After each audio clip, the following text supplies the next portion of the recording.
Okay. Hi Sue, thank you for agreeing to do this interview today. I just wondered if you could introduce yourself to us. I'm Sue Williamson and I'm the director of Tang Smart. What is Tang Smart? It stands for Sound, Music, Art, Recreation and Technology. It's a social enterprise based in the Burnham Community Hub, and we offer music clubs, electronic clubs and music industry training. Fantastic, sounds fascinating. Where did the idea come from? There's lots of strands to this. The first part of that was when Burnham Community College shut, I had to find something else to do. I didn't want to remain in the public sector, so there was like a push factor. Then it was a case of thinking about what I actually could do well and also what I wanted to do. They're not necessarily the same, so I was looking at my desires but also my assets. Then it was a case of doing an audit of my husband's skills and what he wanted to do as well. And then once I'd thought about that and got this kind of rough idea of doing something involving music and something involving the community, then it was a case of looking at that community, and it was a case of thinking what's needed, where might there be a niche, where could there be some viable funding stream for me.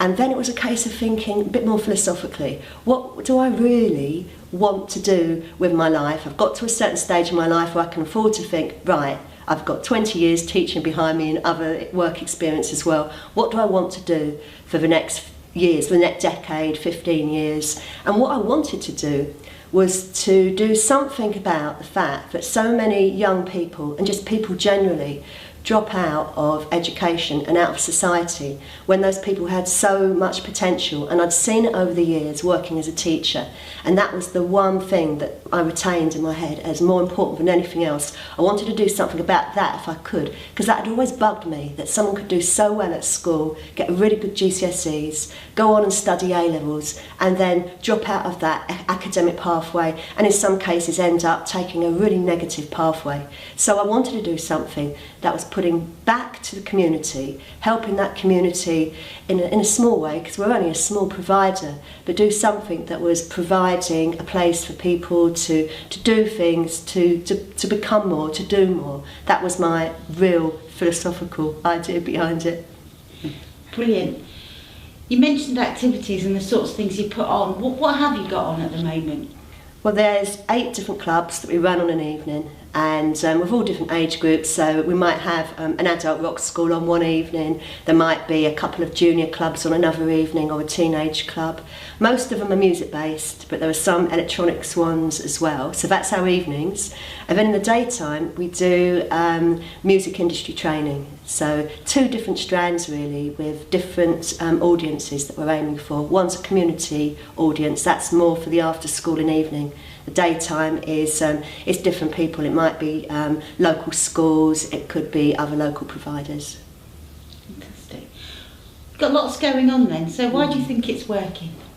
I think it's working because, one, the community links were already there, because I taught in this place for 20 years plus, so the roots went down very deep. So that's actually probably a small percentage of the amount of people that live in York I've taught at some point or other. So the links were there. And there really is a need in this place. There's been an erosion of services, the cuts that everyone is suffering from, but I think the Tang Hall area was always an area that was perhaps a bit more fragmented than some areas. So it's working because there's a need, it's working because we're really, really cheap. And I've had that in mind, what people can actually afford. And there's ways of people being able to attend our clubs if they can't afford. For instance, they might do some work in kind. And I've also got donations from businesses that have helped me to offer subsidies. So we're working because we're cheap, we're working because we're offering something that isn't there otherwise. And we're actually really good. So the service is excellent. It's a really good, fun experience of popular music in a very hands-on way. You mentioned about where you wanted to be yourself and what you wanted to be doing in the sort of short, medium term. How do you see the future for Tang Smart? I think what I'd like to do is to build up the industry training side, because this is to do with vocation and people's pathways, and really reach out to people in the community that are traditionally seen as the hardest to reach of people. So for instance, we have something on Friday, it's a launch day, which is why I'm not with you. And this is something where we've just gone out on a limb, done it on our own, and it's setting up music industry training for people, it's a level 1 course. So this course allows people to do music industry training for free. I've been targeting like homeless centres and mental health providers, and my idea is that there'll be places for people that are in the community that are unemployed, but then there'll be people there that really need it. And that's part of my mission for the future. We started off at the beginning working with whoever came through the door. We're pretty much full. Our clubs are full to bursting, and I now have to think about how I could possibly increase our capacity to deliver for the evening.